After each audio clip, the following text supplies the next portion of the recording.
اعلیٰ حضرت علیہ رحمہ کا ایک جملہ ہے، اعلیٰ حضرت علیہ رحمہ نے کئی جگہ پہ فرمایا، تمہید ایمان میں ہے اور جگہوں پہ ہے،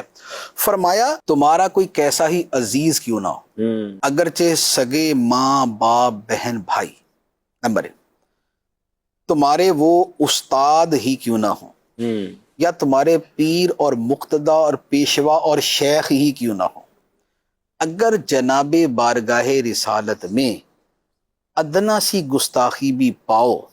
تو اپنے دل سے ایسے نکال دو جیسے مکھن سے بال نکالا جاتا ہے۔ یہ اعلیٰ حضرت علیہ رحمہ کی وصیتوں تک کے اندر یہ شامل ہے کہ بار بار فرمایا کہ جو مرکز دین ہے وہ اللہ کی ذات ہے، اللہ کے رسول صلی اللہ علیہ وسلم کی ذات ہے،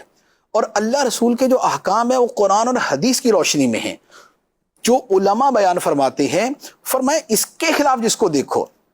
اب بھلے وہ آسمانوں پہ اڑ کے دکھا دے، وہ پانی پہ چل کے دکھا دے، وہ ہوا میں تیر کے دکھا دے، وہ اپنے منہ سے جو مرضی نکال کے دکھا دے، فرمایا کسی شے کا کوئی اعتبار نہیں ہے۔ تو جب تک دین ایمان دل و دماغ میں ایسا راسخ نہیں ہوگا، جو قرآن پاک میں فرمایا لا تجد قوما یؤمنون باللہ والیوم الآخر یوادون من حاد اللہ ورسولہ،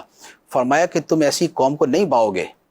جو اللہ اور آخرت پر ایمان رکھتے ہوں، اس کے باوجود وہ ایسے شخص سے دوستی کریں جو خدا رسول کا مخالف ہے۔